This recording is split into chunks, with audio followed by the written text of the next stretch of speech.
Welcome, race fans, to a Monday night special edition of our CFRL Cup Series race, coming at you live from Kentucky. Race 2 out of 3 of the round of 6.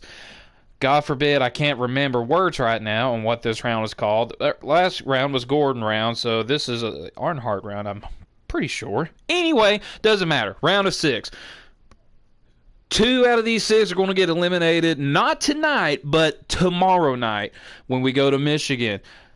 But tonight, we're having to settle it out here in Kentucky, seeing who gets the win tonight, and got a lot of good action coming at you on this mile-and-a-half racetrack that the real NASCAR does not go to no more, but provides excellent racing for the likes of this game right here. So, without further ado, I think I'm pretty much by myself tonight, actually. I was hoping that maybe Sal would be able to hop on here with us. But nevertheless, we are...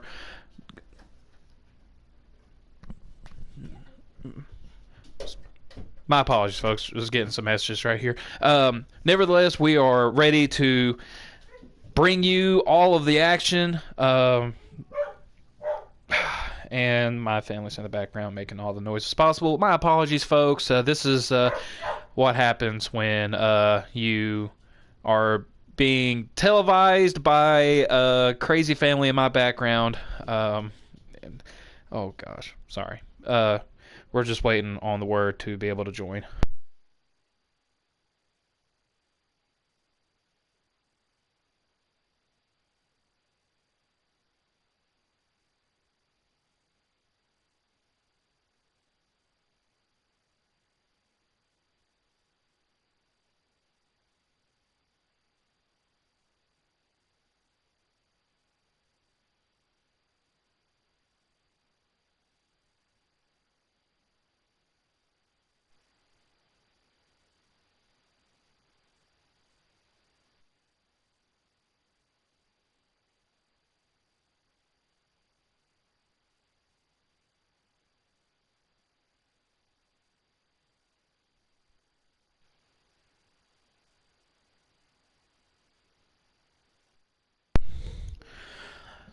Sorry for that delay in speech right there, folks.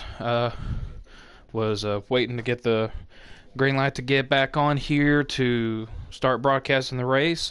They might get a little bit of a start on us here, folks. Not near as good as Darth Kylo, Ryan Harp, however you want to call them, when it comes to broadcasting Cup Series. So I hope you all forgive me for the shellacking in tonight's broadcast, but anyway, we're going to do the best we can. Like I said, bringing you as good of racing as we can provide here tonight. It's going to be at Kentucky. I'm not sure who's on the pole yet. We'll find out here unless they already started racing. Nope, okay. So they are just now getting lined up. All right, cool. Not sure if the control car is on the outside or inside, but we've got Stuart Haas Racing. Haas. Anyway, we've got the 10 and the 4 up here in the front row. We got Bradley Doman Jr. in third, the 22 of Michael Fox in fourth. Michael Whitman sitting here in the inside of row 3 and fifth, and the outside of him is 88 JB Jarrett Hall, last night's winner at Bristol. So when they take the green flag here, we will provide you as much of the in-race lobby chat as possible so that you can get a good view and a good hearing on what these guys are saying right off the start. And here we go. The green flag is out. Let's get this race started and go get that win, boys.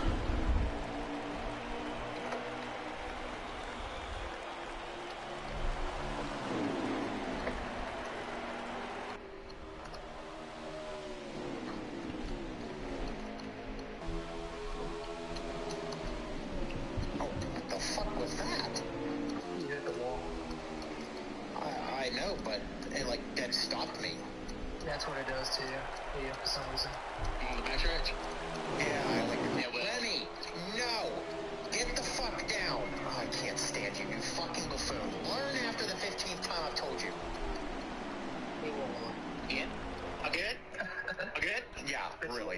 But you won't quit do it again. It gives him attention, so he thinks it's a game. Off the corner, Jesus.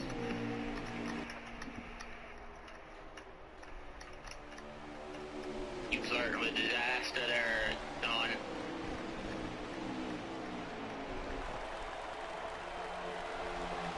Whose lap is this? 10.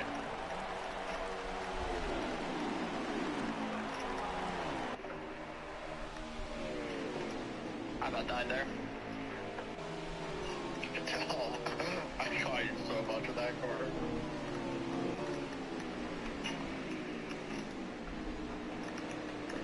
I'm just trying not to race anyone because I'm not trying to lose time because I'm not a dumbass. I'll let you back in. You're good.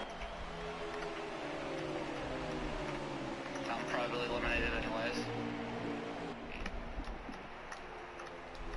Too low, too low, too low, too low, too low.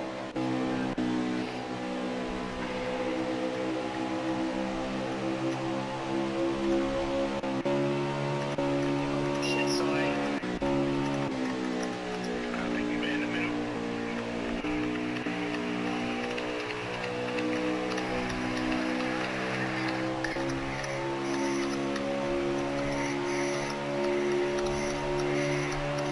That's crazy that that was my fastest lap, and I wasn't even really going that hard. I was just riding and that was my fastest lap. That was mine too.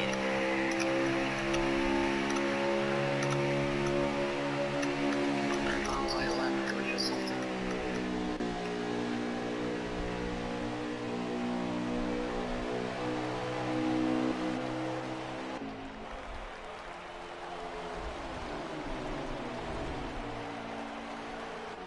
Well, wasn't as much action over the party chat here as I thought there was going to be, but definitely some racers that are already struggling with some handling issues, even on default setup. So we'll look to see if they are able to make some adjustments in pit road, get them back up to snuff for the long runs here later on this race. This race not really particularly known for its field mileage racing, but it could definitely end up being that way given that how last night was at Bristol.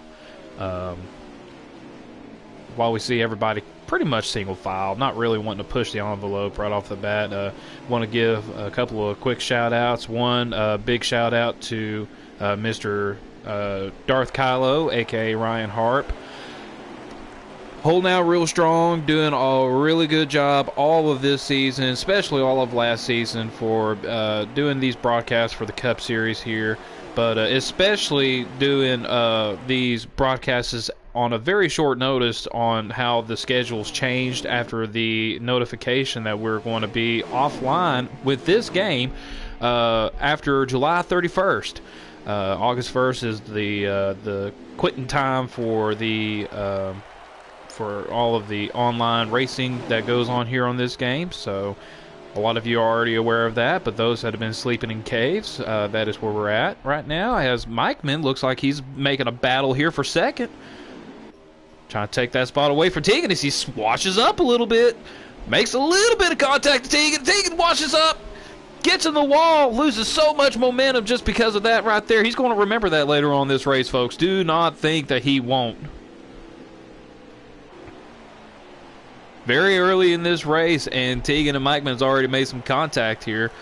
Meanwhile, that 10 of ZX, a.k.a. Kamal Wright, has all but almost checked out.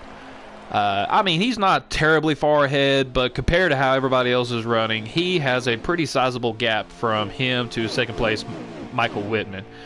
And, you know, again, this racetrack definitely provides a lot of strategy. It provides a lot more skills to race than one would think.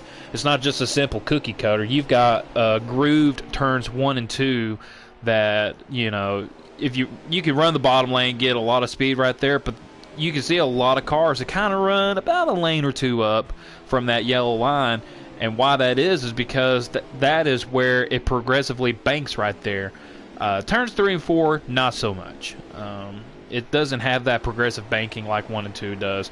So definitely a bottom feeding corner through there, but 1 and 2 definitely can provide a lot of action here, especially later on this race whenever everybody starts getting their adjustments dialed in from pit stops. We were keeping our eye on the 4 of Tegan Jones here, even though he slid back a lot, because of this is pretty much where you can get an eyeball on just about every race car on this racetrack right here within one frame. You know, you already see ZX right there being pulled back in by the 9 of Mikeman. You got the 22 in tow, you got the 24 in tow, the 88 in tow, 4, 18. Then that's where it finally starts breaking up a little bit, where you see the 2 Penske teammates of the 12 and 2, talking about Mr. Harry, Joshua Harris, and the number 2 of Morris, Cameron Morris. And, you know, these two right here, they're probably just riding around, just not wanting to really try to play any factors into these top 6 contenders for the final championship round. One of them already being locked up by Jared Haw, who, again, won last night's race. Putting a little bit of a bind on the 2 Hendrick drivers of the 24 and the 9, but I don't really see, as far as the way they're performing right now, any risk of them losing any more points to where they could fall out of the championship for thus far. I would have said earlier, as we got a battle for the lead here now, you know, ZX was really pulling away in that 10 car. I would say, okay, maybe they need to start thinking a little bit about what they need to do, because ZX is on the bottom 2 right there, out of the cutoff line.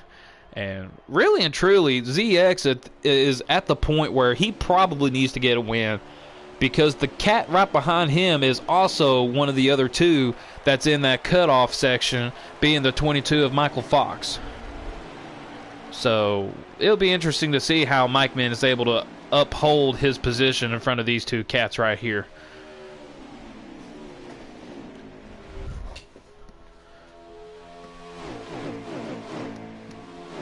For the most part, though, everybody's minding their P's and Q's, crossing their I's and dotting their T's, and yes, I said that on purpose. And here comes the 22 now, making a pass here on the 10 of ZX. Mr. Batfast ZX4, a.k.a. Kamal Ride, now slides right back to 3rd.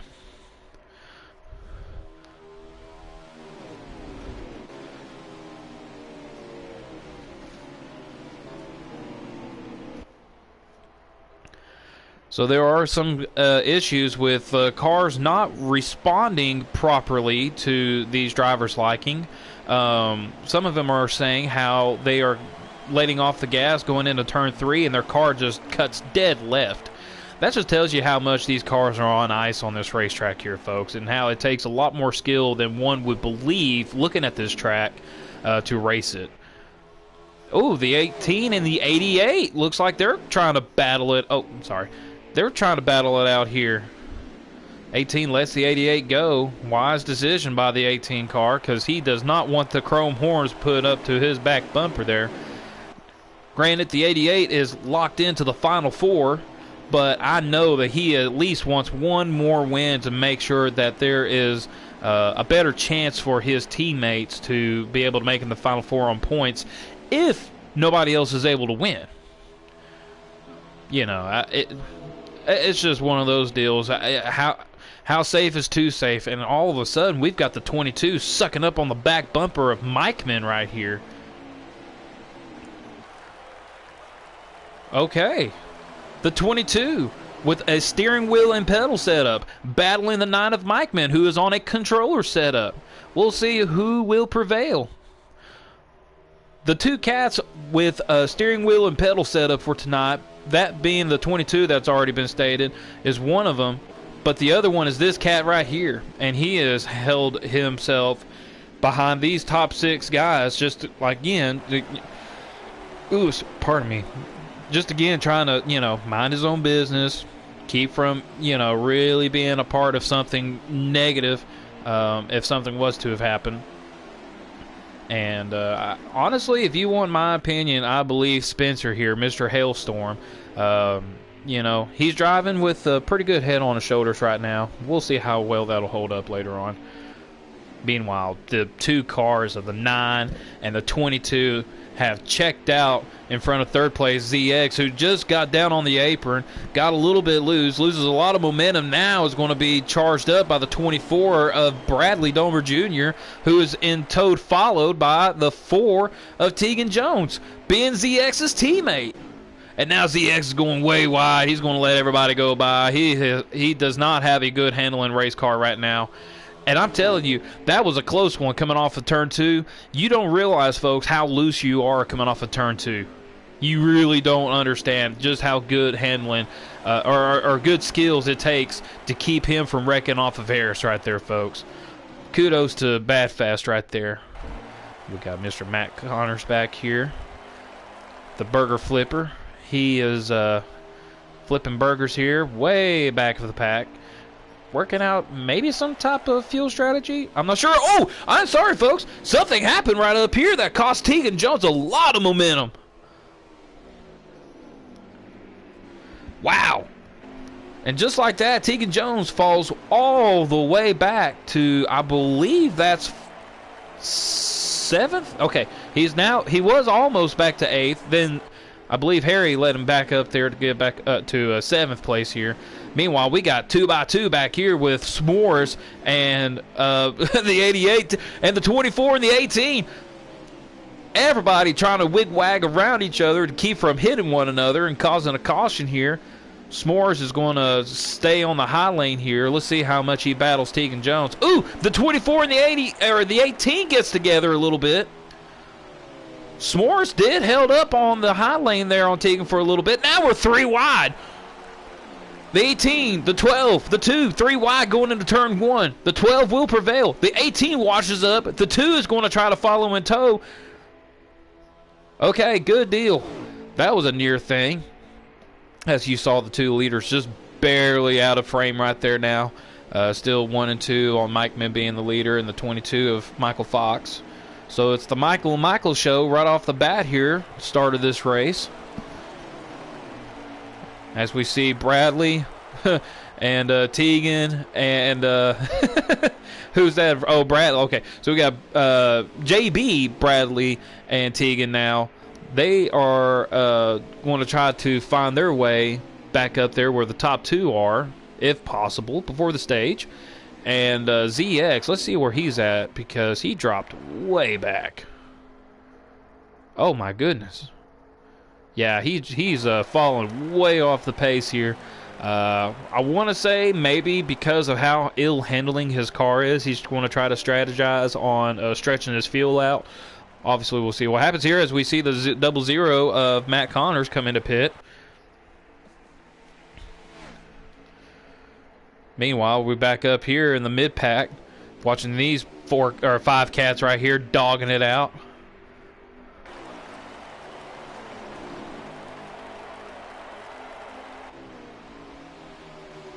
Bradley wants to get as far away from all of that as possible, but he really can't do it when he's got the 4 of Tegan Jones right here battling on his high side and takes the spot away. JB's done a good job pulling away. Bradley, not so much. He can't wait to come into pit and have his pit setups put in his car. Ooh, we got the 22 in. Mikeman stays out, though. The 22 making his first scheduled green flag pit stops here at this first stage, which I'm pretty sure there's only going to be 1 pit stop for this stage.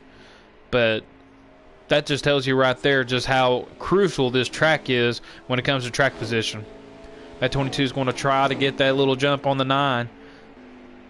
Get all the points he can here for the end of the stage. Mikeman stays out. Let's see if anybody comes in. I would say the 22 coming in this early is not a bad call because he's now at the point of where he's got to try to work something out to get stage points. I say stage points. A stage win, if not the actual win later on this race. kind of playing a little sum out for himself here later on, for sure. As you see, Bat Fast still on a very slow pace coming off of turn 2 right here. Matt Connors looks like he's running the quarter midget lane there, which is as far low as you can get. S'mores is in pit road. Everybody else looks like they're minding their P's and Q's as of right now. Mikeman's in pit road. Okay. So Mikeman's already came down to pit road, so that would mean the 88 of JB is now your current leader. We'll see if he'll come into pit road here shortly. So far he doesn't. Neither does Tegan. And neither does the... Oh!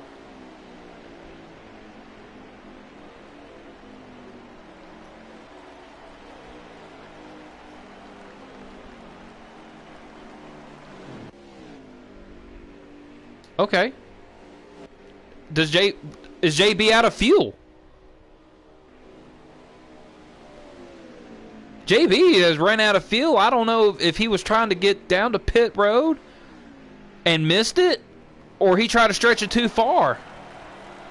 Oh, Tegan!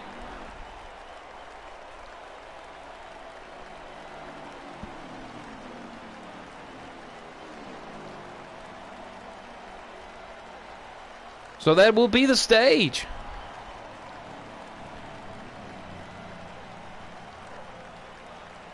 And Tegan on fumes crosses the line with the stage win.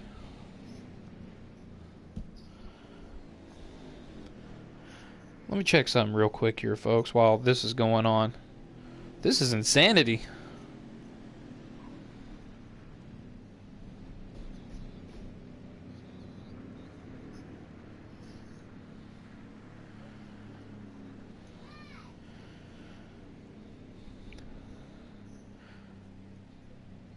Okay, so Tegan did win the stage, but because of where he's out of fuel and is getting all the help that he can, I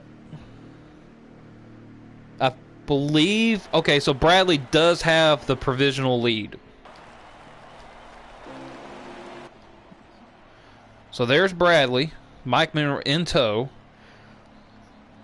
And I believe because Tegan is not able to uphold his pace speed, will definitely lose that position. Now, granted, he won the stage. That's the ultimate goal. But I'm not sure if he holds his position when he comes out of pit road or not, like as far as where he's at right now. I want to say if you get help, you probably have to go to the back of the line. I don't remember the rules, folks. I do apologize. Don't really run into this often, actually.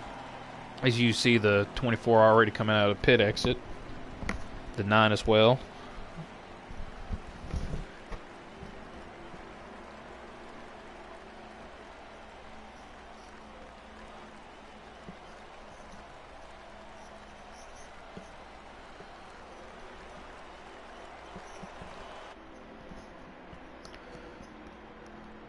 Strange little set of current events that's going on right here. Okay, so, alright. Tegan does get to stay in the spot that he is in right there, I believe. Well, no. I think he's letting everybody go.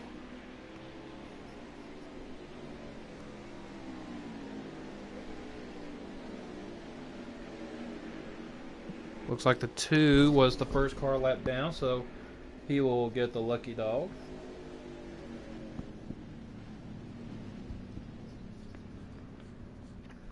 Looks like they're going to have to go around one more time. Make sure they got everything correct and sorted out properly. Okay, so Tegan, okay. So as it stands, Tegan is in 4th. Oh, wait. What's everybody doing? Huh. Hold on, folks. Let me try to listen in a little more what's going on right here.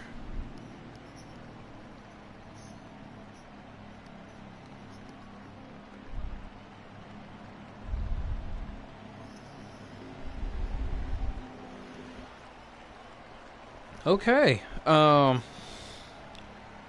So I guess where there are some guys that are still trying to figure out where they're supposed to be at, they had to burn an extra lap for sure to assure that everybody's in the correct position. However, they did open up the pit road again, and there's a lot of guys that took advantage of that. Tegan, Mikeman, JB, the 12 of Harris, 18 of Spencer. A lot of these cats right here.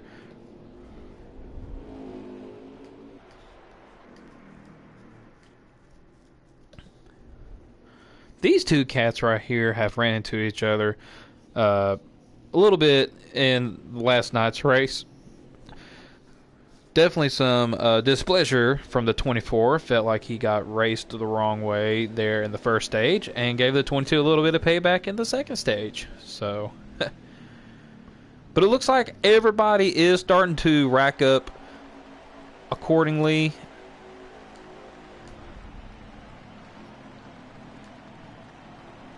All right, folks, we're going to get back to racing here. We're going to set our eyes on the 24 right here. Green flag is back out. Let's finally get this second stage started, boys.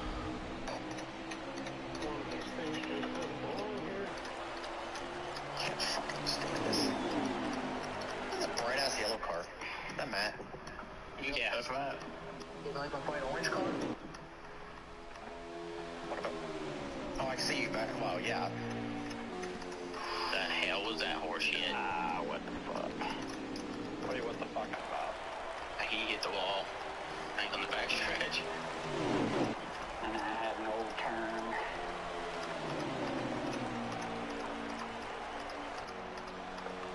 Oh, no. And then I had to slam a brake. My God. Oh, that's fine. At any time, if all these punched up cars want to create a caution, just so I can get back on my lap.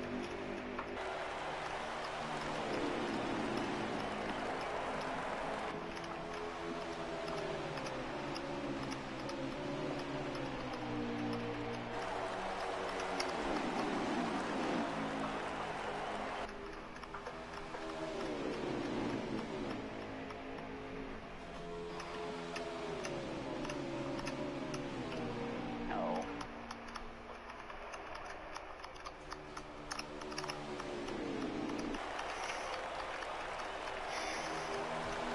I see little things from, come on. Little things. I thought back to the bridges. It don't matter at this point. I'm going for it. You sure it's just in his britches or it's in his brain? Well, anyway, it's all implies.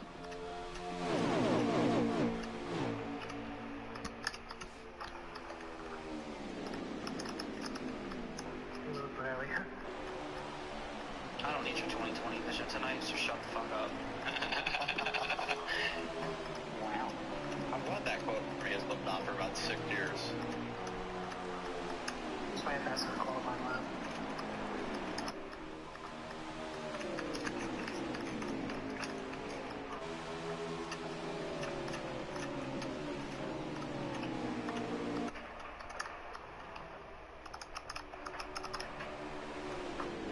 Thank you, Harris.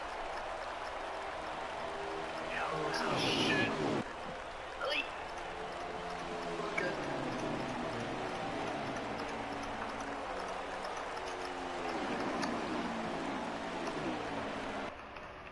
Holy fuck. Yeah, I really had to check up there. I actually still touched the 22. I almost ran it over you. Look at that. I had to check up again. My God. Oh, that is not fucking draft. That is not draft. Who in the hell is fucking breaking this link? I am murdering Gregor because of all this shit. But it's harder anyway because of draft. Checking ain't helping. Wow, everybody like their plan. I think it's just check up.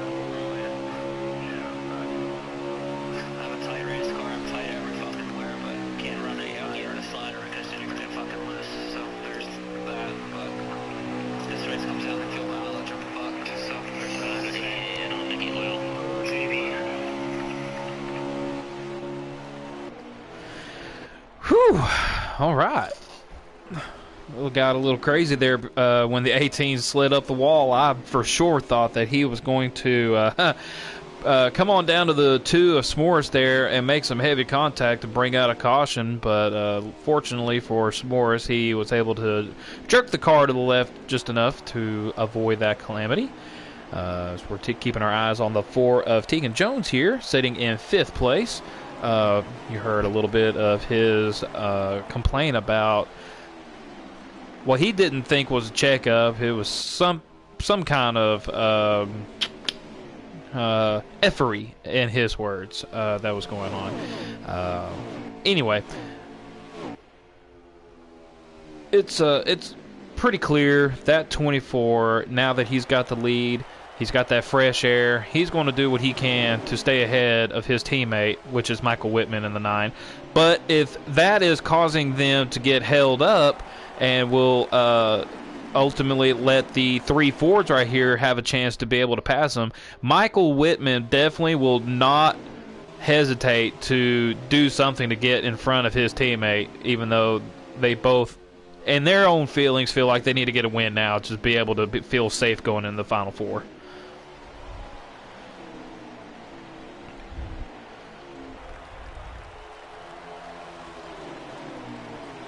Four of Tegan Jones looking to break the draft a little bit right there, or find his own path around the 22 of Michael Fox, but actually ended up losing a lot of momentum doing that. But this draft is so potent here, folks. You can see just how fast he was able to suck back up to the 22 of Michael Fox here.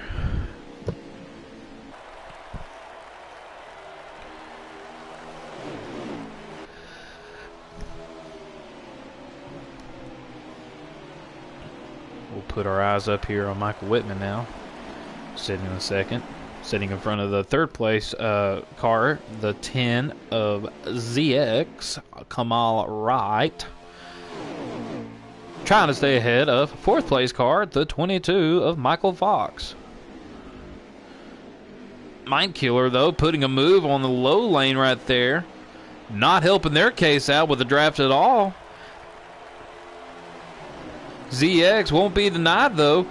The 4 of Tegan Jones, he's going to try to help his teammate if he's able to. He's going to get sucked up on the high lane, though. He's going to get left hung high and dry. That's going to allow the 88 of JB, Mr. Jared Haw, to be able to sniff a little bit of draft if that's the case. Let's see. Let's put our eyes back there. There we go. I don't know if he'll get a draft that far back from the 4, but I think the 4 still got a draft on the 22 here.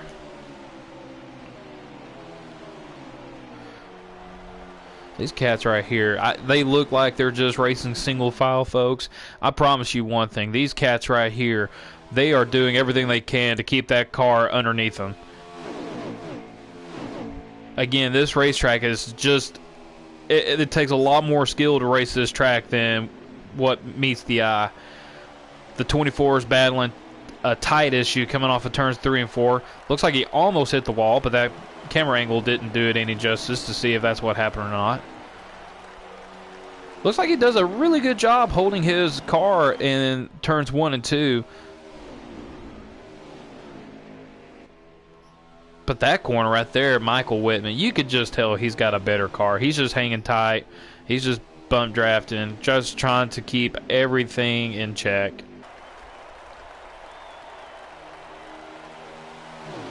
Tegan, if he didn't touch the wall, he barely did not touch the wall.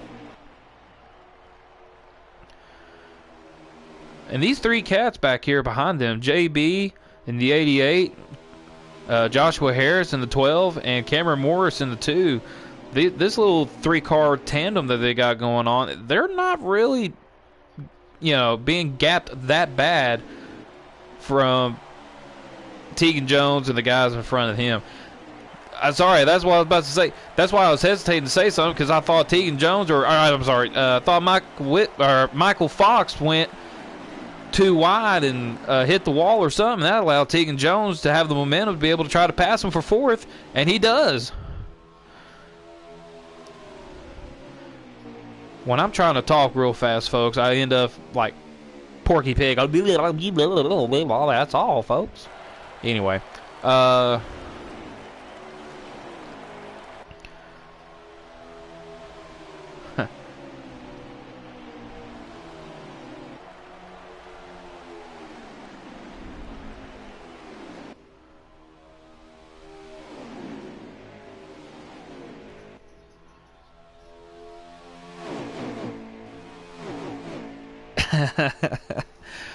oh man, when you see these cats right here talking amongst each other, what they're trying to do to keep the cars underneath them right here, they make it look easy, folks. But so far, the 24 of Bradley in the lead, as you can see. Michael Whitman here in second, Kamal Wright in third, Tegan Jones in fourth, Michael Fox in fifth. Then you have, if we can get the right ones here, JB in that 88 sitting here in sixth, Joshua Harris in seventh, Samoas Cameron in eighth place there in the 2 car. Then going a little further back, you finally see the 18 of Spencer sitting in ninth. And I say a lot of why he is back here, second to last here to Matt Connors. It's just simple. Oh, well.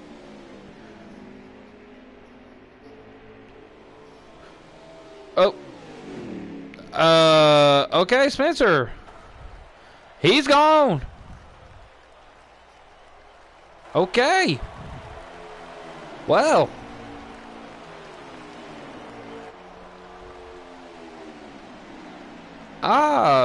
That was crazy.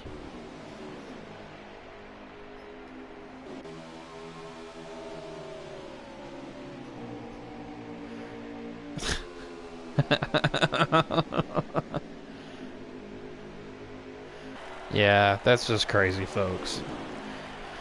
Listen in a little bit on the party chat right here, and apparently the 18 is just, he's not, nah, he's he wasn't going to have a good night anyway. So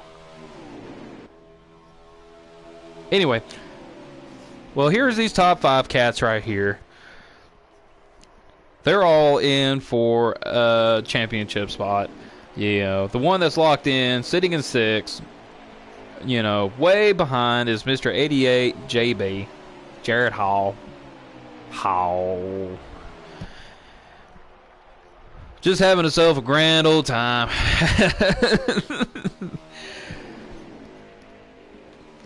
Sounds like these cats are about to come in for green flag pit stops. Let's see. They still got a little ways to go. They got about between 7 to 8, maybe 9 laps of green flag racing right here left to go. Actually, no, they got 7 to 8 laps to go for sure.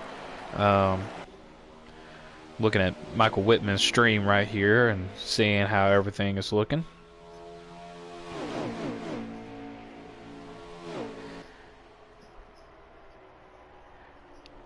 Yep. So I wish I could see what lap they are on. He might show it here in a minute. But anyway, yeah, these cats right here, they're just buying their time. They're not really doing anything crazy, not trying to make any mistakes to cost one another, you know, a whole lot of time, or, you know,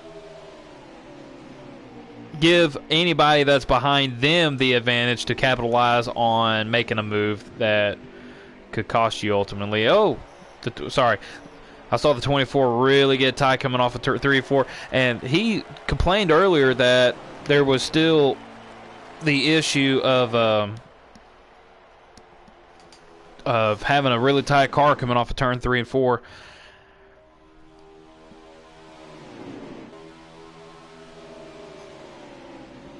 Okay. Yeah, Spencer definitely. He okay, we got confirmation. Yeah, he just pretty much backed out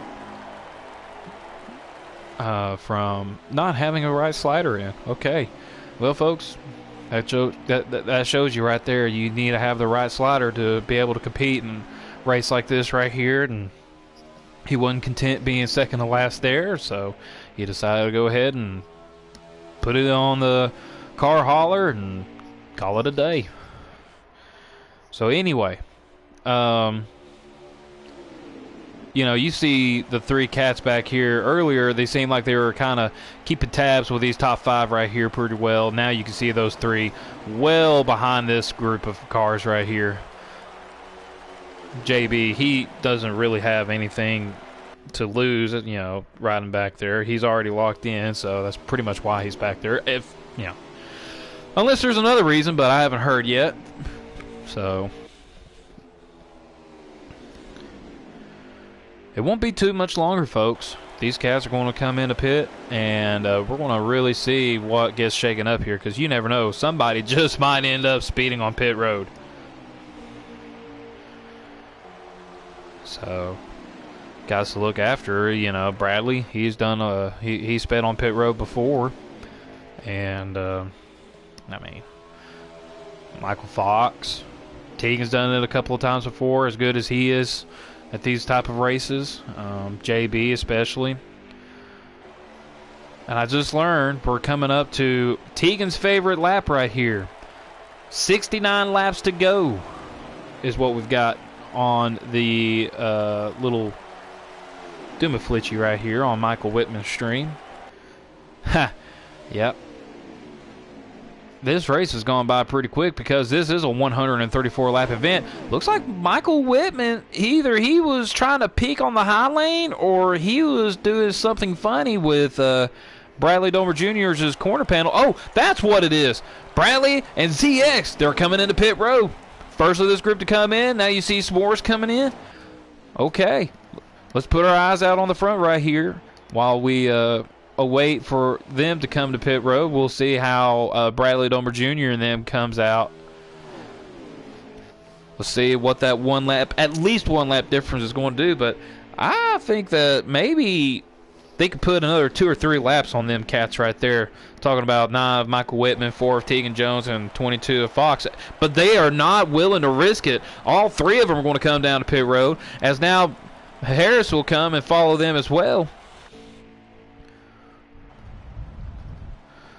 So now, with all of that happening, we will see how the 24 and the 10 will fare when they come back around to assume the lead, maybe, hopefully. We'll see what happens.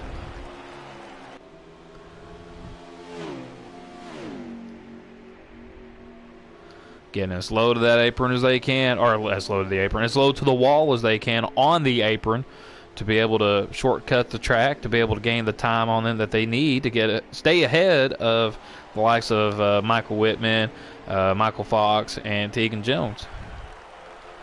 So here they come. Let's see where these cats come out at. There's Mind Killer. There's Fox. Now here comes Bradley and ZX. Oh no! Where is the 9 of Michael Whitman? Speeding on pit road, number 9, Michael Whitman. Huge, huge mistake.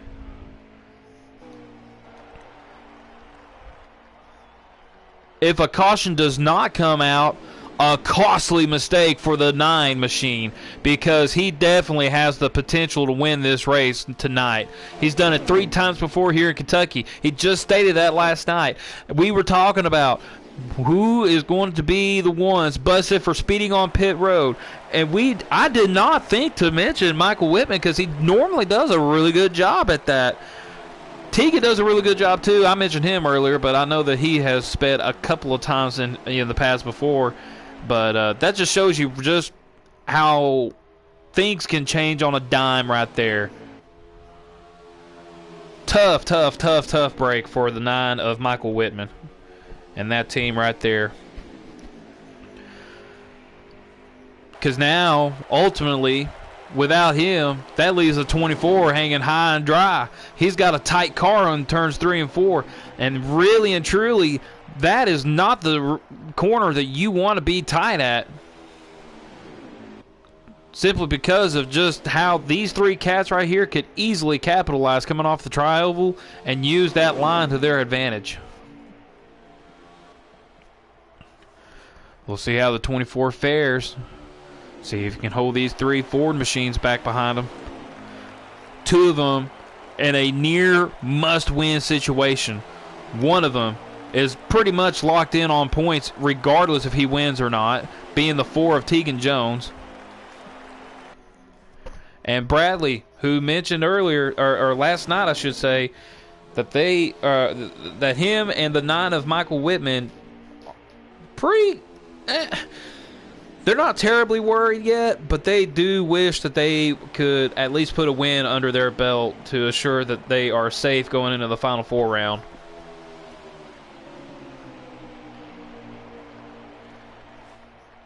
So as you see right there, folks, 1st through 4th. Bradley, Tegan, Fox, and Kamal Wright. And then in 5th, we'll put our eyes on the 88 machine. No, I'm sorry. The 5th goes to the 2 of S'mores. Okay. So Cameron Morris in 5th, JB in 6th, Harry a little ways back there in 7th. Then you go way back here to Michael Whitman, sitting back here in 8th. And then the 00 of Matt Connors in 9th, a lap down. And obviously you saw the 18 there having personal issues, mechanical issues, something like that. Has decided to put the car on the hauler and is already heading back home. Matt Connors hit the wall right there, though, as we were watching him, as I was flapping my gums. We need to put our eyes back up here on the leader, who's under pressure by Tegan Jones, Michael Fox, and Kamal Wright. So far, unless they're just really holding back, the 24 is doing an excellent job holding these three cats behind them.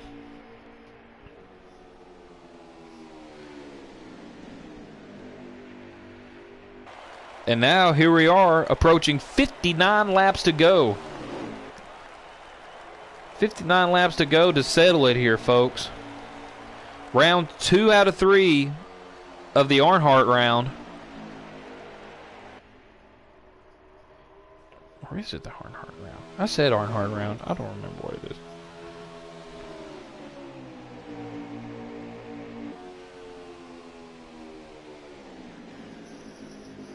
Just say round 3. Let's just say round 3. Anyway.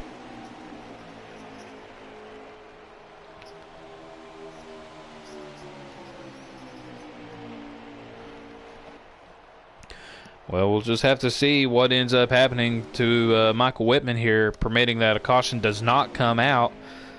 Seeing if maybe there's some strategy that he can fall back on to help his case get back up here with these top 4 leaders here.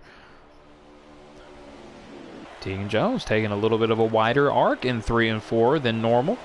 It's going to allow the 24 of Bradley to pull away just a little bit coming off the corners.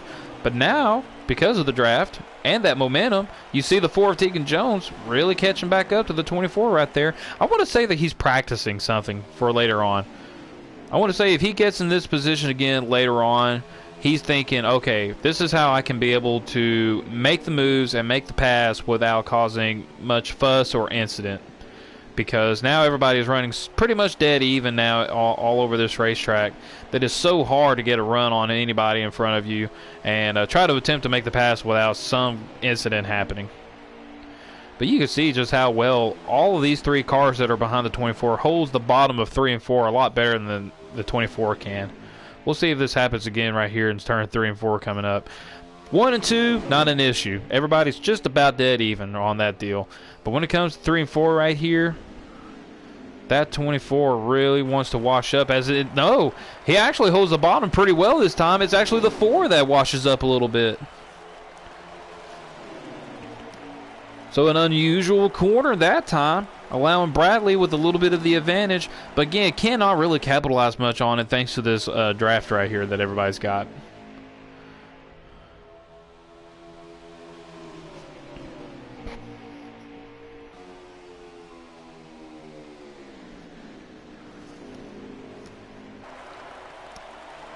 Well, they're slightly kind of sorted out right here. Well, you saw the 24 get tight again, but still holds the line pretty well. Let's go back here to the 2, the 88, and the 12, which it looks like the 2 and the 88 has pretty much smoothed things out between each other.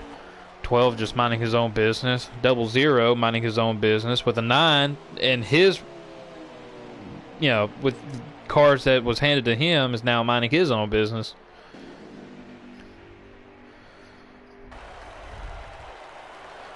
It's just simple. That 9 needs a caution. That's the only way I believe that he's able to get back to this race is if he has a caution fall into his lap. As you see, Kamal right here, he has battled a lot of internet connection issues from previous seasons and quite a bit at the beginning of this season right here. A lot was led to believe that his internet was not going to be able to hold up well enough to be able to make it this far into the championship playoffs, but by the internet gods and the 704 games gods, or however you want to look at them, bunch of jokers if you ask me. But anyway,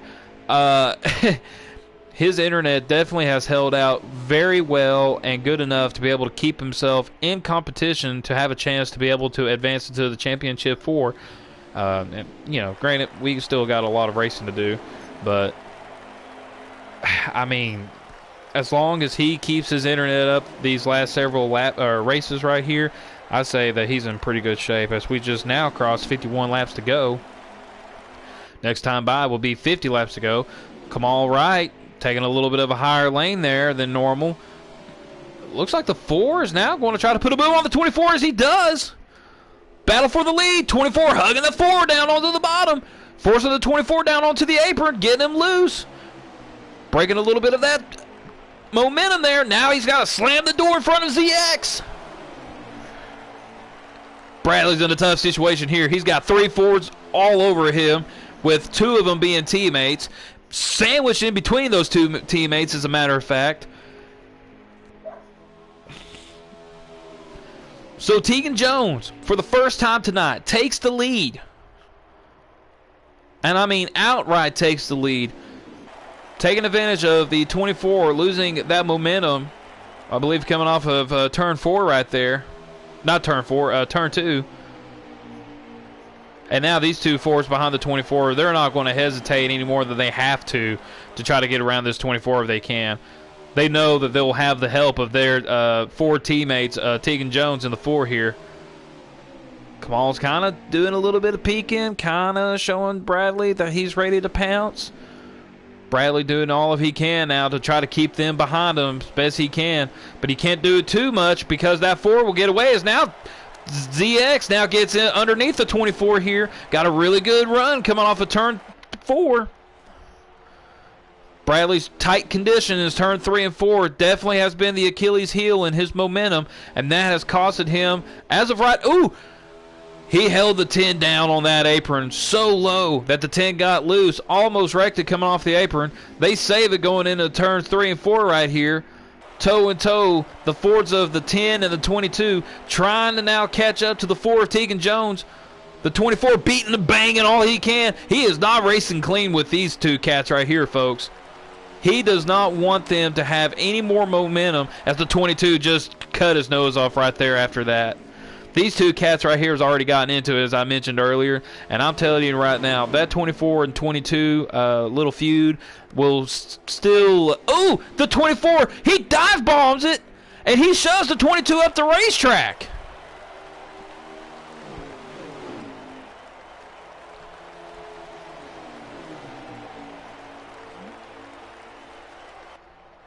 The 24 claims that he was not trying to hit him, folks, but I tell you, the way that he went in that corner right there does not have me believing that story at all, as they are still bumper to bumper right here.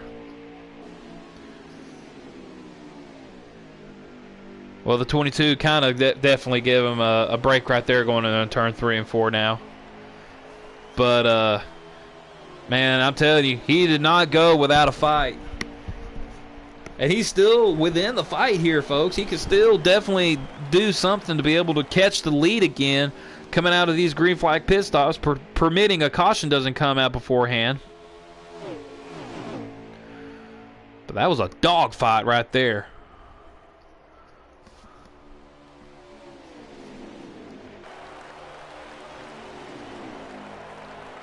So now Tegan Jones up here in the lead.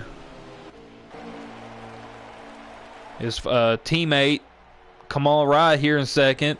The Ford teammate of Michael Fox here in third. Sitting up here in front of the 24 Bradley Domer Jr. As we see Whitman right here. Sorry. Michael Whitman just now coming around the tri-oval here.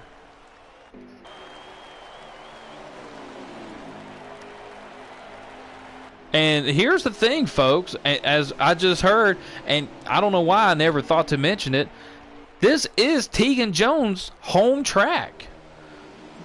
Tegan Jones does not live in Kentucky, but was born and raised, if I say born. He was definitely raised here in Kentucky. I don't know if he was born here or not, but definitely a Kentucky home favorite right here, Mr. Tegan Jones is. And the 24 and the 22 gets back into it again. I'm telling you, that 24 has definitely rubbed up on that 22 enough where I believe that these two cats right here are about to really go at a fist fight.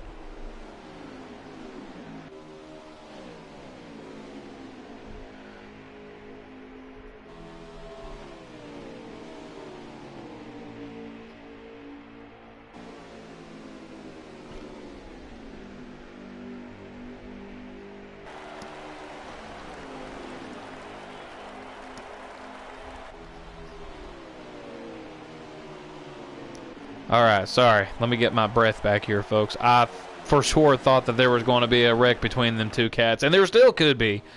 I mean, they're still bumper to bumper to each other. You know what? Let's keep our eye out on this little feud right here going on.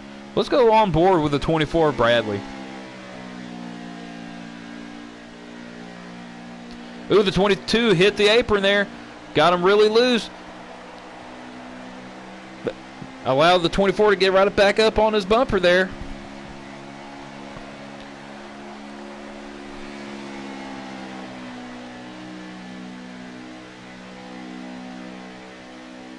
.22 got loose coming off that corner there.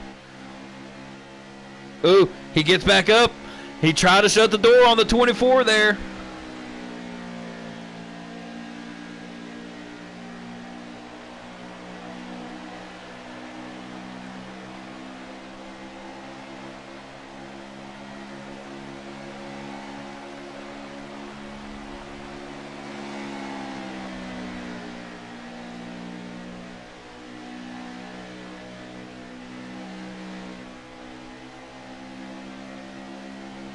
Man, you talking about some really close battle right here between the 22 and the 24. And this is for third. This ain't even for the lead.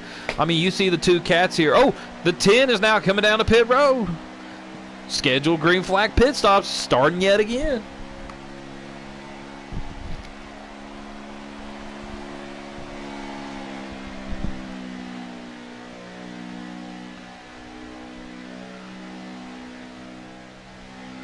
Man. 22 and 24 looks like they're going to come to pit right now. I don't know if the 4 will come in as well now or not, or he'll go stick out another lap. Nope, he's coming in. There we go. That was some good pit entries right there by all three of them.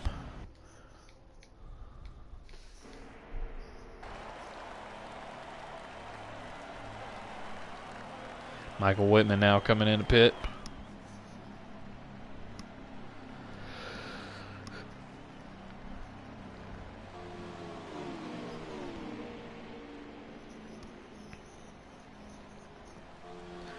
It is important to know here, folks, they are not going to be able to make it to the end without pitting. So they definitely need to make one more pit stop, guaranteed. As you see, the 24 gets one heck of a jump in front of these cats right here. I don't know what they were doing on the 24 team right here, but something tells me that Let's see how far out he is. Yeah, I want to say he took 2 tires. Yep. I'm not sure if that is a good strategy. It's a bold strategy, but I don't know if it's a good one. It's a low percentage strategy in my opinion. But again, we'll see how this all fares out. Because if I'm correct with what I'm seeing right here, I want to say Bradley is now coming up to 34 laps to go. We'll find out here in just a second. Okay, so he is crossing. Okay, 35 laps to go is right now. 35 laps to go. Okay. So with Bradley Domer Jr., the leader here in Kentucky, here we are at 1.5 miles. We'll just have to see how this fares out for him. The 2-tire strategy and the the full 2 cans of fuel. I don't know. Actually, I want to see how much fuel did he. No, I think he just took either 1 or 1.5 cans. As far out as he is, there's no way that he took 2 cans. So he will definitely be pitting here a lot quicker than these cats behind him.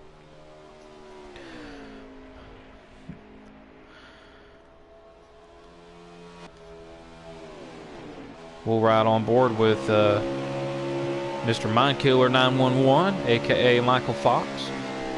You can see his stream at Mikey.Mindkiller911. You're on YouTube. As you see Bradley now crossing the line. Just now going out of frame there, going around turns 1 and 2. These cats, I will say, are going to catch them for sure.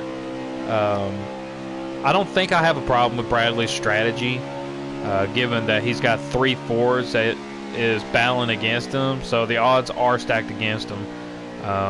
But I just don't think the strategy is going to work out for him.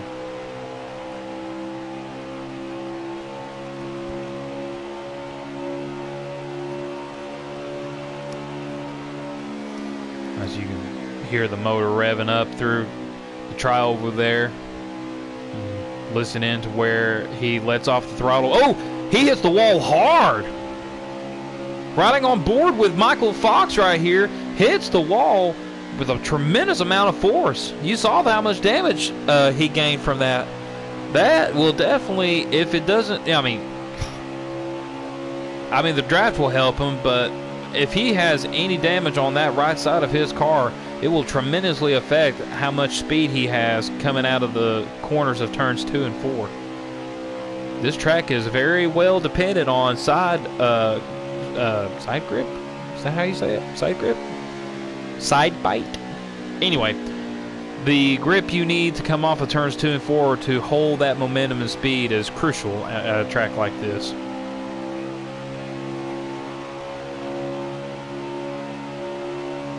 See, now he's slowly catching back up to the 4 of Tegan Jones here using that draft, but I believe he's got too much of right side damage to be able to make anything happen if he was in the position to battle Tegan Jones for that position. As we just talked there, just for those couple of laps, you can just see how quickly these 3 cats right here has caught up to the 24 Bradley Domer Jr. So they now cross 29 laps to go. I mean, it's interesting that Bradley did choose to take 2 tires. I would honestly thought that maybe he could have, if he was to try to play a strategy out like that, take 4 tires, follow suit with the Fords. I mean, you don't really have too much of an option after what has happened, you know. And then if you were able to conserve on the tires good enough, try to come in for fuel only. 2 tires don't really help that much at a racetrack like this. I mean, it does, but given how much time it would take to put 2 tires on compared to like a splash and go, getting out 5 seconds, I mean, by the time they got a pit right here, it would be well within 10 laps to go. So, I mean, even if you lost a half a lap, or a half a second a lap, you know, that equals up to, you know, 5 seconds after 10 laps, and if that's the gain that you get in front of the guy in front of you coming out of pit road like that, your chances of winning are a lot better that way. But anyway, we'll again see how this all unfolds. Looks like this is shaping up to be yet another caution-free race. We had a caution-free race last night, excluding the stage break.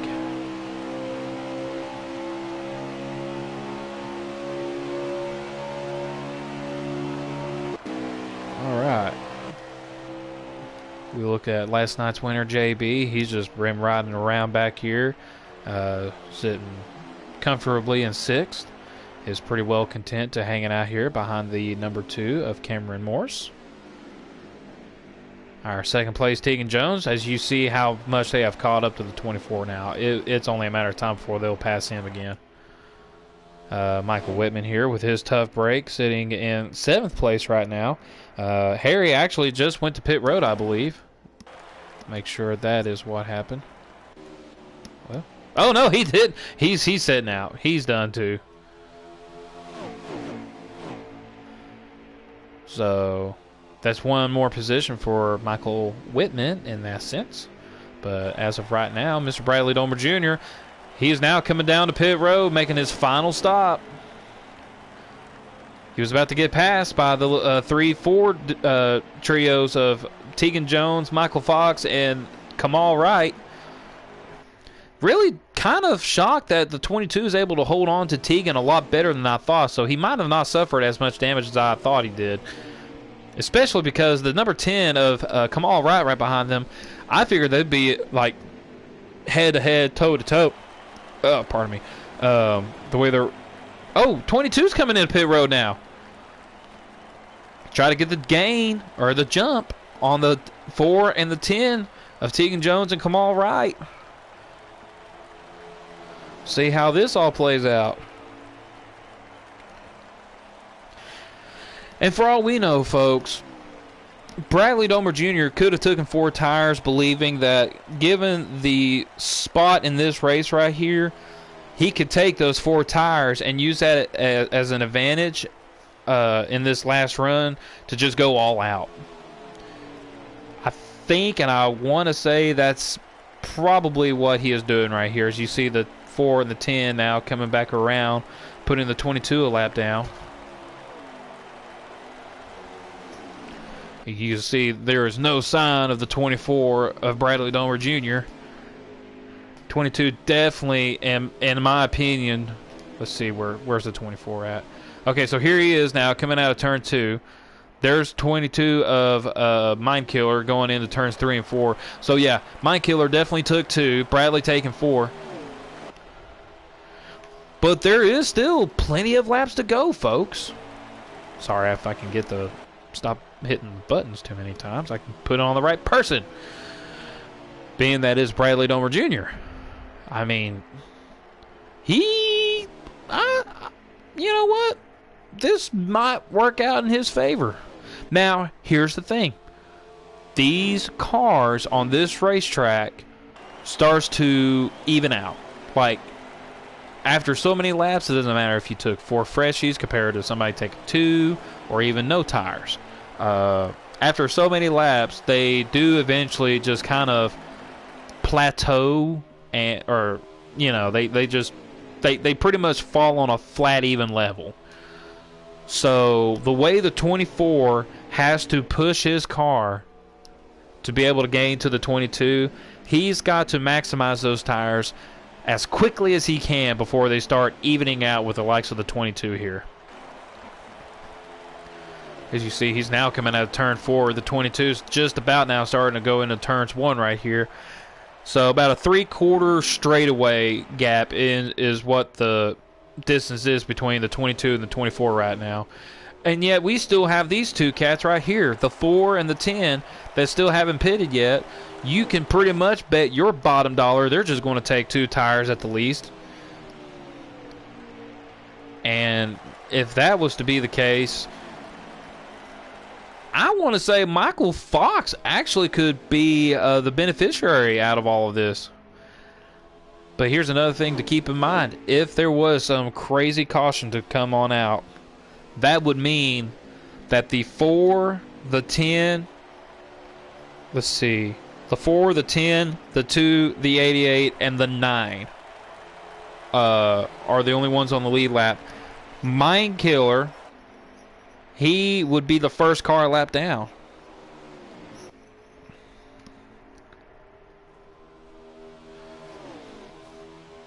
So, this is going to play out to be a very interesting turn of events as we get to the end of this race right here. As I'm looking on the stream of Michael Whitman right here, there's not too much time that Bradley is gaining on the 22 of Mind Killer.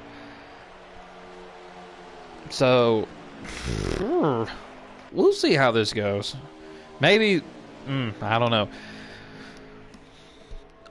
Too much looking, too much thinking. Yeah, looking at Michael Whitman's stream as well, looks like they are now coming to 15 laps to go. Yep, 15 laps to go. And Tegan Jones doing everything he can to ensure that, you know, at least there's a win in the Stewart Haas Racing Camp. Bad thing is, here you are as a team owner. What do? Do you cut your teammate the break that you think that he deserves and get that win to ensure that he's in the Final Four, and potentially or put one of you? No, well, actually, I say potentially. You're just about guaranteed to knock out another hindered driver, being that it's the 9 or the 24.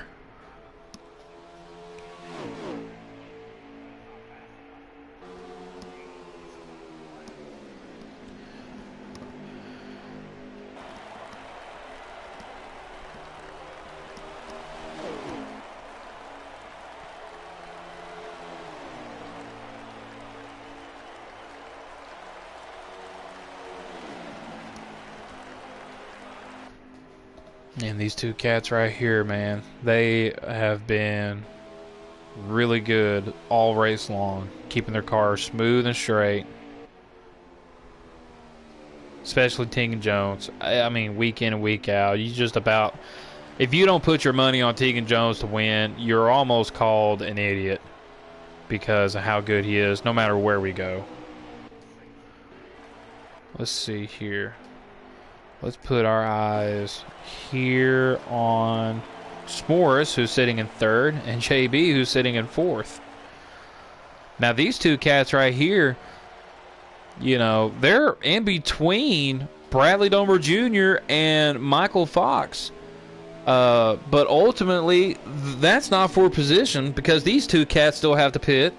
The 22 is good to go to the end. The 24 is good to go to the end. 24 was hoping that those 4 tires... Oh, here comes JB. Let's get our eyes on JB real quick. There we go. So JB's now come in. He's making his final scheduled pit stop for the night, permitting no caution comes out. Tegan Jones and ZX still battling out, as you can see. Let's see there. What's that? What turn is that? Turn 3? Turn 4? Okay, so they're not pitting yet. Michael Whitman with that tough break with that pit speeding penalty. Let's see here. Here comes Cameron Morris. He's going to relinquish 4th to be able to make it to the end of the race right here. Ultimately, relinquishing, wow, 4th to either Michael Fox or Bradley Domer Jr. Let's see. Has Bradley caught up in? Okay, so there's Michael Fox right there. So he will give up 4th to Michael Fox right here ultimately. That 24 has the 22 in his windshield, but still so far out. And I don't really... I mean, he's got some laps left to do, but I don't think he's able to make to the 22.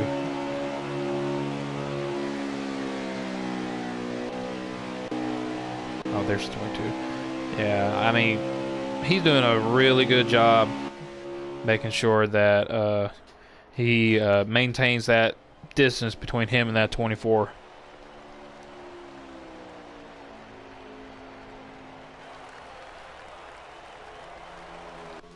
Not many laps to go now. Oh, ZX came. Did he pit? Oh, yeah, there he is. Yeah, I might have said that earlier. Sorry, so much to keep up with. I don't have a good memory span. Anyway, so Tegan Jones looks like he's going to finally come down to pit road. When he comes down to pit road, when he crosses the line, there will be 6 laps to go. So permitting that nothing happens when he comes... Okay, so yeah, crossing 6 laps to go right now. So we still have 1 lap left before we could say no more yellows. But it has to depend on who will come out ahead of Tegan, if anybody does come out ahead of Tegan.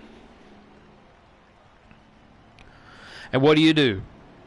2 tires, fuel only. Looks like he just took 2 tires. The way that he got down through pit road real quick, you know. Here comes the 10. Here comes the 22. Let's see what happens right here. If Tegan gets out and stays ahead of him right here, I want to say that's game over. Yep, ZX is right there at him. But not close enough to be able to make anything happen. Looks like that'll be game over for these 2 cats right here between the 10 and the 22. I still don't have a problem with Bradley Domer Jr.'s pit strategy right there. But it was going to be a long stretch to be able to try to make something happen to get in front of these 3 cats right here. Oh, we forgot to say, there's no more yellows. I mean, we're at coming up to 4 laps to go right here, folks.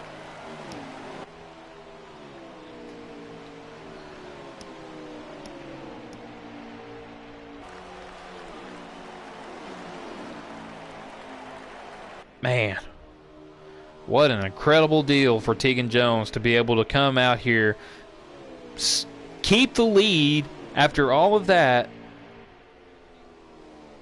after him saying over the radio how he has lost this race so many times in the past, so many races here that he should have had in the win column that got away from him, as he has now crossed the line to 3 laps to go. He is now, permitting that nothing happens, has the opportunity to come out with a win here at Kentucky.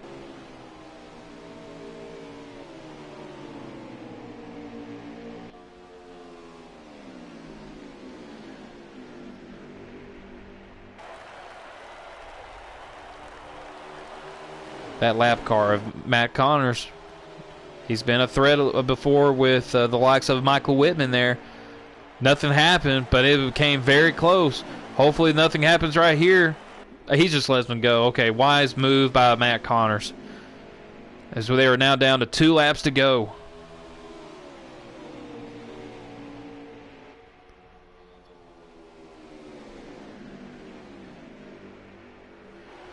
And now, here we are. Final lap of the race. Tegan Jones now crosses the line. The 10 and the 22 has now started catching up to him. This is going to come down to the last corner of the last lap here, folks. Here comes the 10. He's going to try to put one more move here on the 4 of Tegan Jones.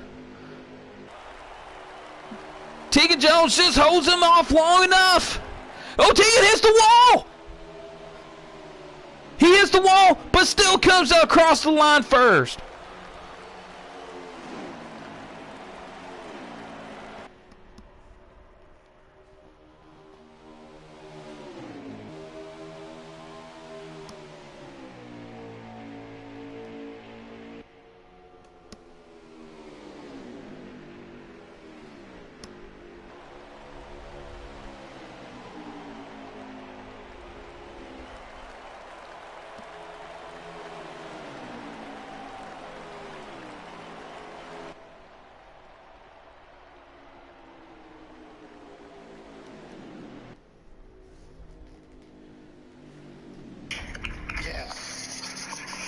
throwing my heart out. 15 and a half seconds behind with no draft. I throw my heart out, bro. The win, come on. Thank you. We're in the championship. Right now, but He got tight off the floor. No, that was fucking loose. I had to chase it up fucking twice. so many choice words right now. Oh my God. ZX? It looked like Tegan beat him at the line. I am so sorry, folks. I stole the thunder from ZX right there. ZX is your winner. Holy crap. Are you kidding me?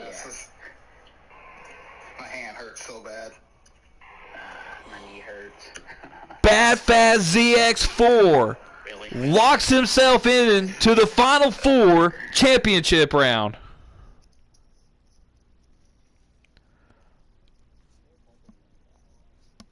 Oh my gosh.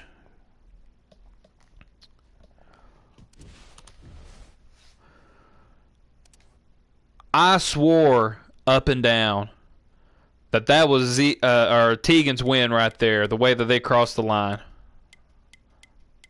But I was wrong, folks, and I am so sorry that I stole that thunder from ZX there for a hot minute. But here, I mean, this is your race winner tonight. Come all right.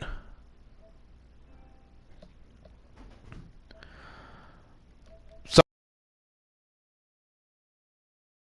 I'm speechless. Let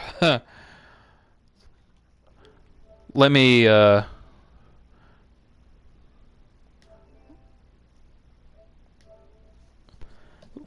get him invited right here real quick.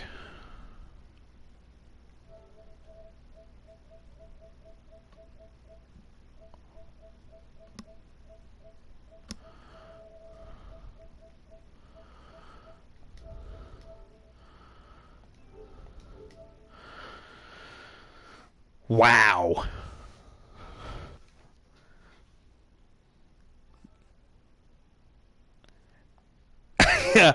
Your race winner tonight. One lap led tonight. And it was the lap that counted the most. The 10 of Bad Facts ZX4. Come all right. How are you able to keep your heart from pounding out of your chest, my man, after barely getting that win? Listen, man. I was shaking with like 2 to go. Like when I caught Tegan, I just knew that I had to wait until he made a mistake because he's a really good driver. And then I had mind killer all over me, so I was playing defense and offense. And I didn't know once he slipped up and hit the wall. I took the opportunity and got the win. When you caught up to Tegan there, coming into turn 3 on that last lap, you could have easily tried to have went in a little bit hotter to be able to just barely nudge him up, just break that momentum enough to be able to pass him for the win that way too. What made you decide to just hang back there and hope that something like that would happen?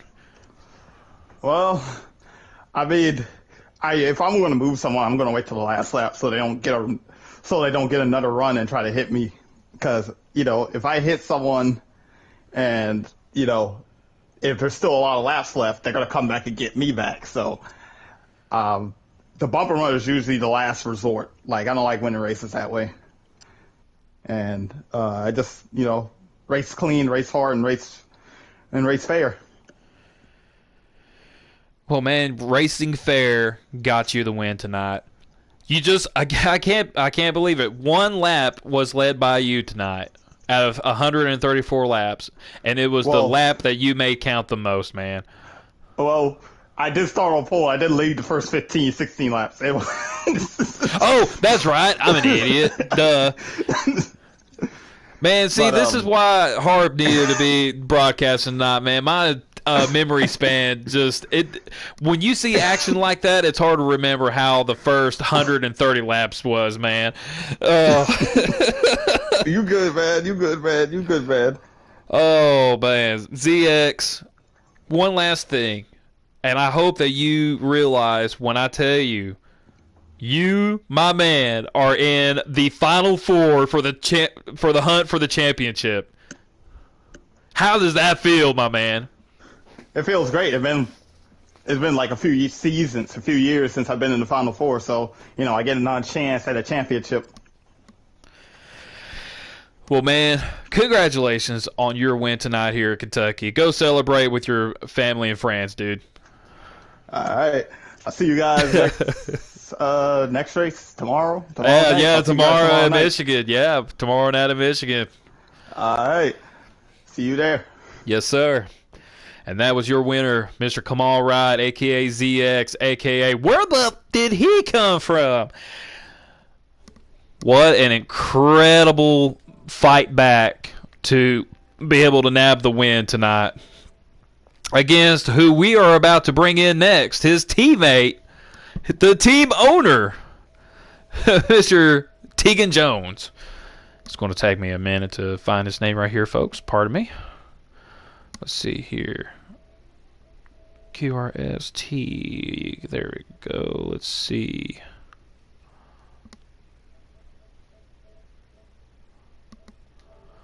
There we go. Okay.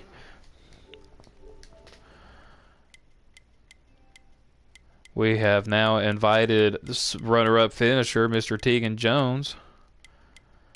We'll get our car set up right here. There we go. I believe that was the car he ran tonight. There's a couple of different little schemes that just looks like this. Let's see here. Oh, well, might have been. Oh, yeah, it was just that. Okay. No? Might have been that. Oh, well, anyway. Waiting on that Jones boy 4, Tegan Jones.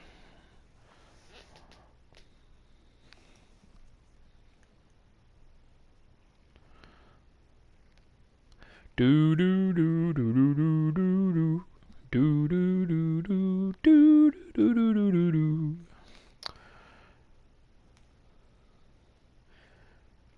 And there is your runner-up finish. Tegan, I'm at a loss for words still, my man. So I hope that you can help fill in real quick for me to help take us through that last sequence of green flag racing leading up to the finish after that last pit stop to allow the 10 to catch up to you and that mistake you made coming off of turn 4.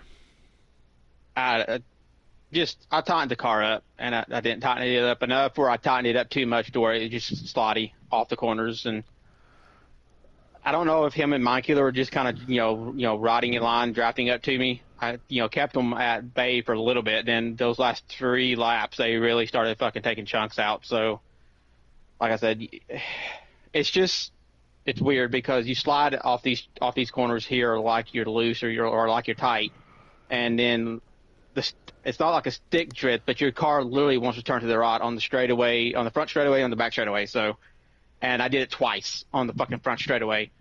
I know, like, some people probably did it, thinks I did it on purpose, but no. I mean, if I was going to let him win, I'd have let him win at Daytona last year, a couple years ago. This year, last year at the Roval, we got wrecked each other coming for the win for a photo finish. So I don't do that. I, make them earn it. I give 110%. Now, if he would have shipped me on the last corner, then that's fair play. It would not have bothered me, but I'm more bothered that I made a mistake like that and gave it away like that when I really didn't want to give it away. This is a home track. It's a place I've ran really good at and only have one win to show for it. And, I fucked myself out of a few and gotten fucked out of a few myself. So it's just, like I said, I wanted to win it just because it's a home track. Like I said, I should have a whole lot more wins in here than I do. Well, and it's funny but, you said it is what it is. It's funny you said all that, man. Mentioned it a couple of times during the race, how earlier in the race you mentioned that you have let so many wins get away from you here at this track, and especially that being of your home track. Definitely, it has to make you feel sick to lose it like that tonight. But are you more bothered by that, or more bothered by the with you already now saying that there might be people thinking you've done it on purpose, believing there's a conspiracy behind letting Kamal get ahead of you to take that win? I mean, I'm definitely bothered by letting that one get away. Like I said, we still had a week, or not a week, but we still had tomorrow's race where, Kamal could have, made something happen. He's good at Michigan. He's about as good as anybody else at Michigan in this league. So, but it really bothers me that it looks the way it does because it happened on the last lap. So I've already talked to Bradley about it. I think he understands that I didn't do it on purpose. I hope he understands. He's not happy about the situation, and I'm pretty sure Mike ain't either, because it puts him kind of both, it puts him below it and puts him on the cut line next week. So, like I said, I hate it, but, it is what it is. It's, I can go to sleep tonight knowing I didn't do it on purpose, that I didn't make that, happen. Like I said, I give 110% every week. I'm pretty sure you already know this by now. Is the point situation with you locked in as far as making it to the championship for after tonight, or are you still just... I should be, because with the stage win and finishing second, I just needed to be 57 up, and I was already 50 up. So, like I said, tonight was just winning, just to win at a home track. And like I said, I stepped on my dick. There are 2 to go, so we're coming to 1 to go. I'm not even sure. So, it's just, it sucks. But, I'm locked in. So there's one spot available next week, and that's what's going to make it's either really going to make next week a really good race or a really fucking shit show. So, or I'll say next week. It's tomorrow night. I'm not used to this fucking wham bam schedule yet. So, well, the Wham Bam schedule definitely had a lot of Wham Bam finishes and battles these last several rounds, man. I'm sure you attest to that as well as anybody else can, that it's definitely been some crazy crapshoot in a sense. But look, you got yourself a second place finish tonight at your home track, and I know you're disappointed that you didn't get the win tonight, but at least assuring that you're pretty much locked into the championship for just based on your points alone. Got to be a little bit of solace to all of the feelings you've got going on right now. It is. I just hope it doesn't change the racing that we're going to have the next 6 days. It's just really, I don't like it. I don't like the way it looks. Like I said, I know what I did and what I was doing, but I don't like how it looks. It never looks good when it happens that way. Just like in real NASCAR, it don't look good, and definitely don't look good on a video game where shit is really easy to manipulate. Yeah, misconceptions for sure, man. But I mean, look, you've already said you can lay your head down tonight at ease knowing that you did do that on purpose, and hopefully, because we got the whole action right here on a pretty good camera angle of how that finish turned out. So if there's any conspiracy theorists or doubts or whatever coming from the fans and some of the racers on here, they just going to have to chalk it up as it is what it is. So, oh well, man. Thanks for stepping in tonight since Harp couldn't do it. Hey, no worries, man. I appreciate you hopping on, and congratulations on your second place finish. Thanks, man. Yep. So now that he is away, we will grab our third place finisher, Mr. Mikey Mindkiller, Michael Fox.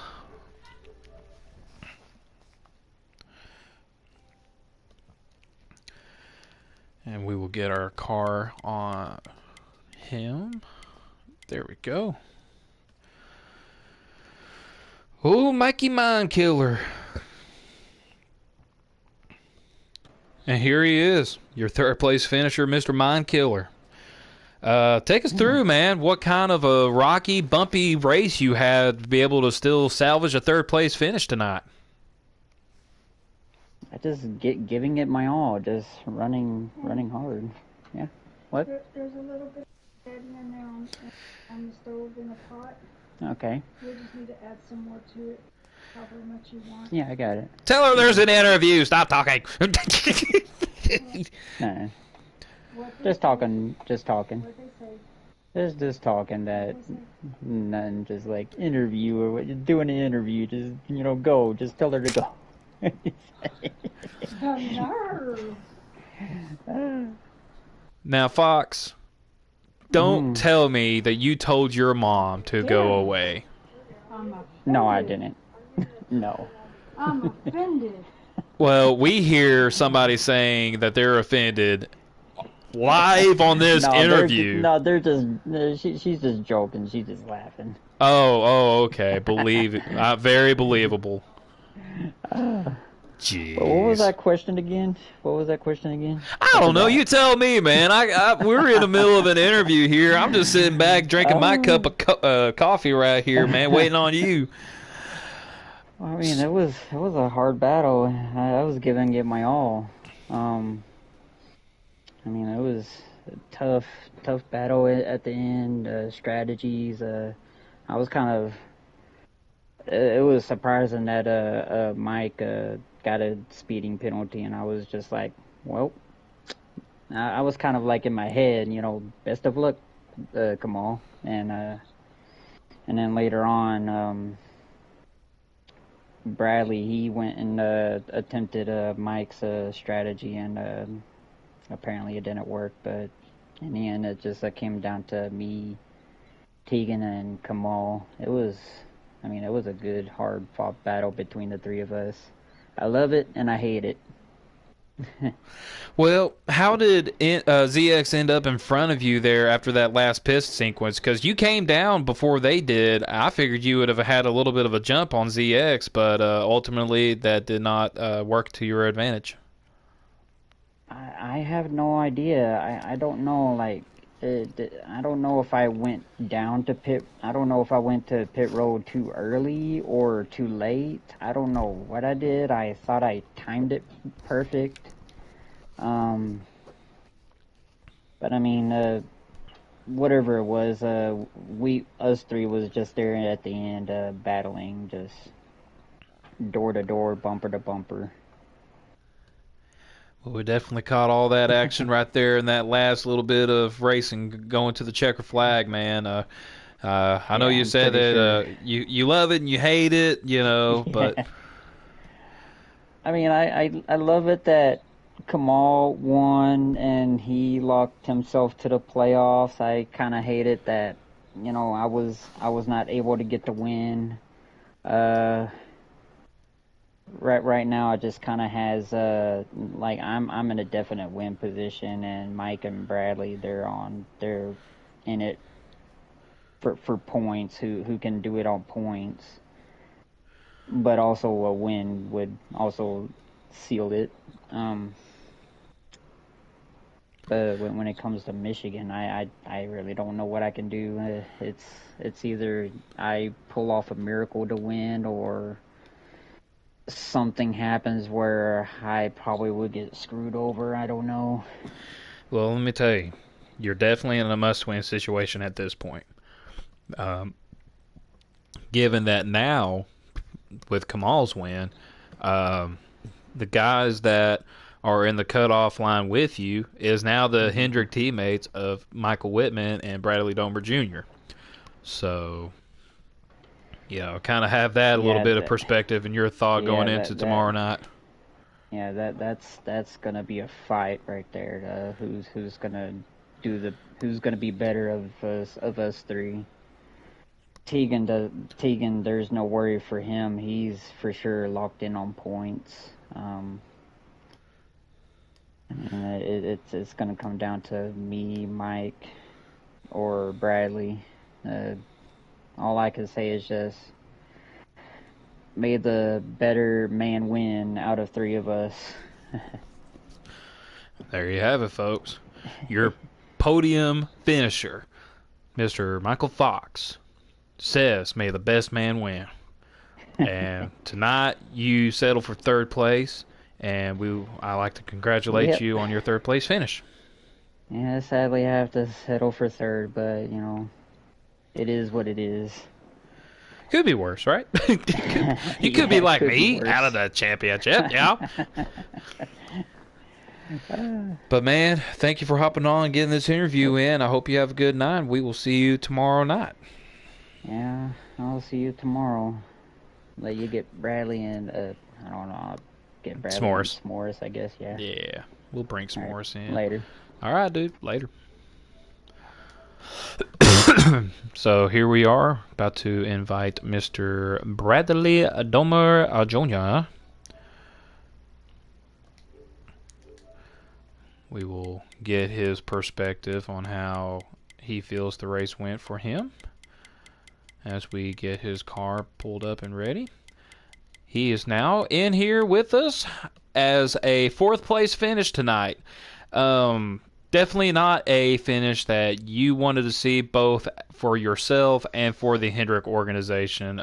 Walk us through a little bit about maybe, kind of doing a little hindsight 2020 vision on what you could have done to better your finishing position tonight. Should have pitted 3 laps, 4 laps sooner than what I did. Just waited too long for that. Might have not been enough, but definitely would have made me closer. Yeah,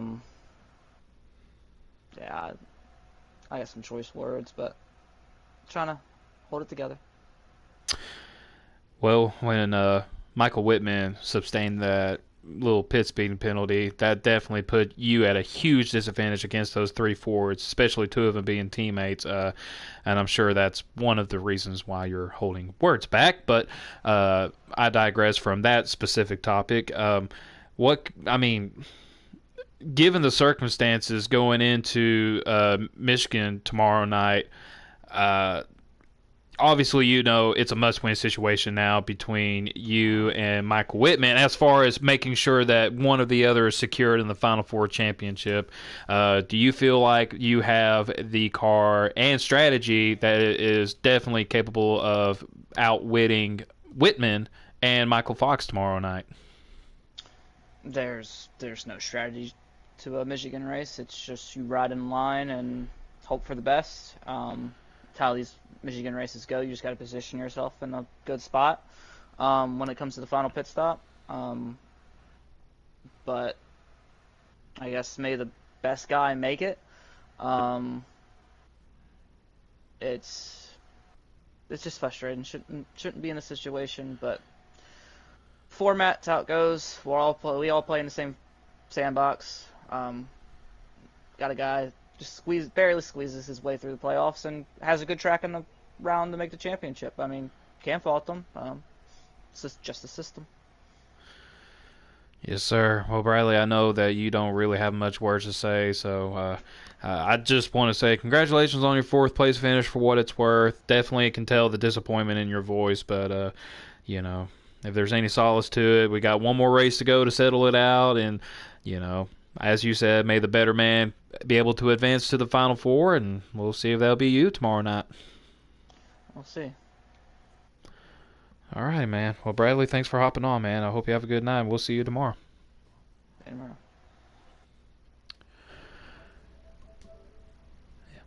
Well, you can definitely hear the disappointment in his voice right there, which is completely understandable. But, as he says, we all play in the same sandbox, and you got to make the most out of the sand you got to make sandcastles. And unfortunately, his castle crumbled tonight.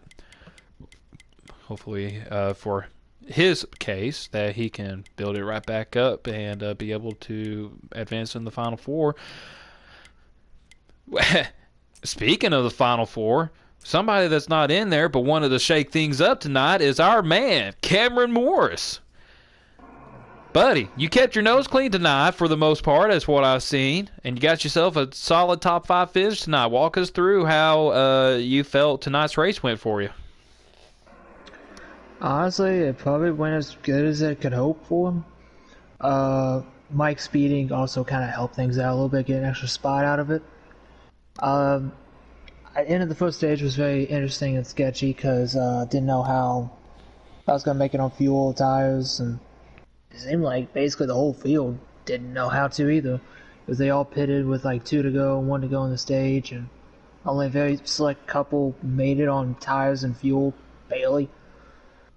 So I had to start the tail end of the pack because I was a free pass car, and all behind the penalty cars, and then I just stayed behind and behind them and just ran my race with JB.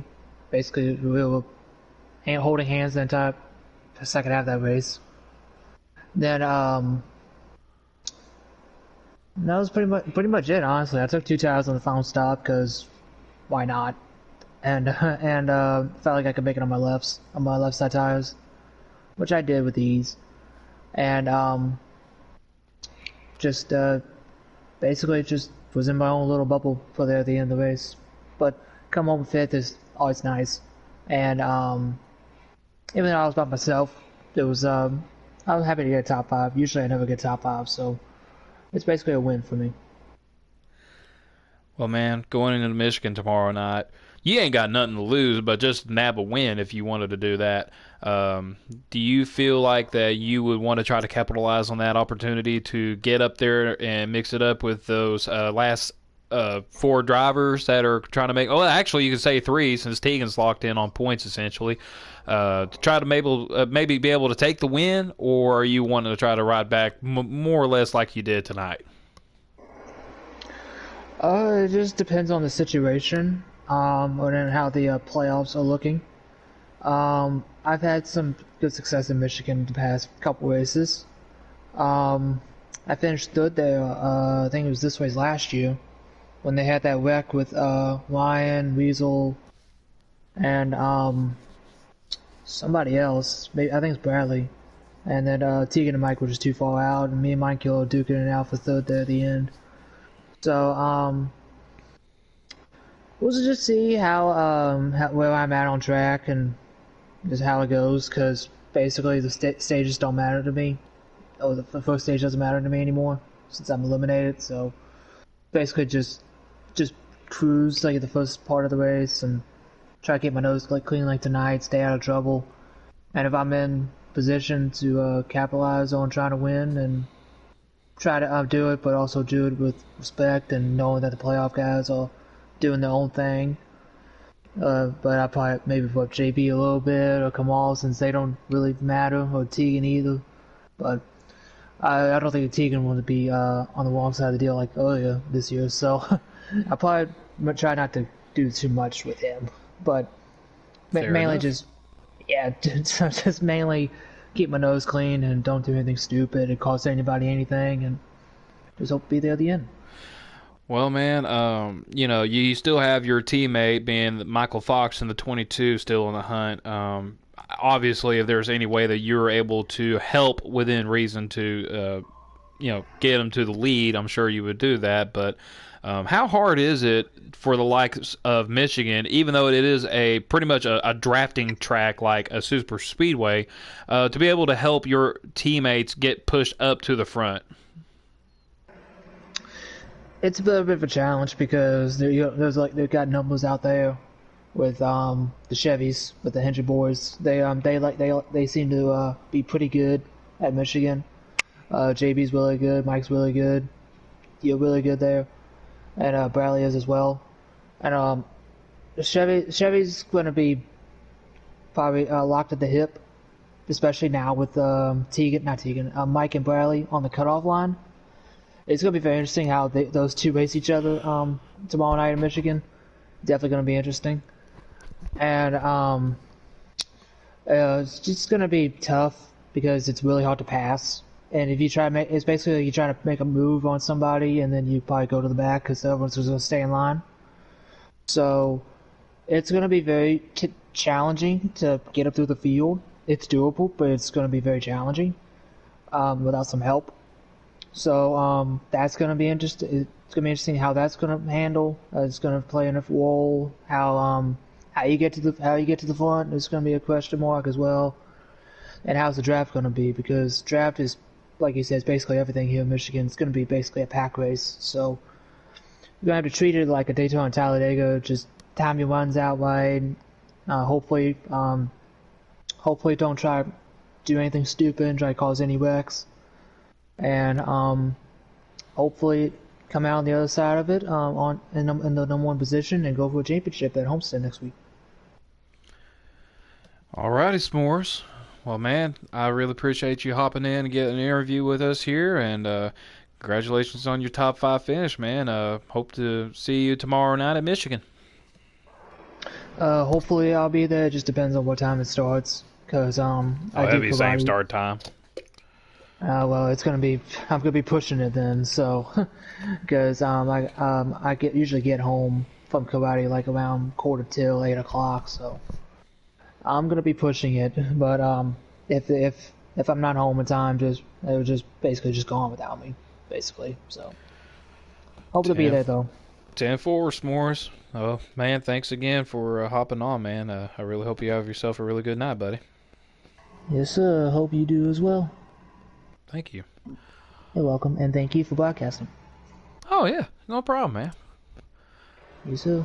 Alrighty, here you go, folks. Your top 5 has now been interviewed in. We are now going to close up shop here. Giving you a little bit of final thoughts real quick. Definitely a caution-free race. Definitely was spread out. Definitely had a little bit of mix-up there with Michael Whitman taking the speeding penalty, having to settle for finishing 6th over the circumstance that there was no caution that ever came out tonight except for the stage break. ZX. I kept saying, oh, he only led 1 lap. Sorry, folks. I'm stupid. This is why Harp normally does the broadcast on the Cup Series, because he definitely is better at it than I am when it comes to the memory bank. And ZX, he led those laps there at the beginning, lost the lead, fell back a little bit, not terribly, but was able to rebound back to be able to take the win on the last lap pass, coming off of turn 4 going into the trial oval. And again, I apologize, folks, that for those that heard that I called Tegan the winner, because the way it looked on the screen, he crossed the line as the winner.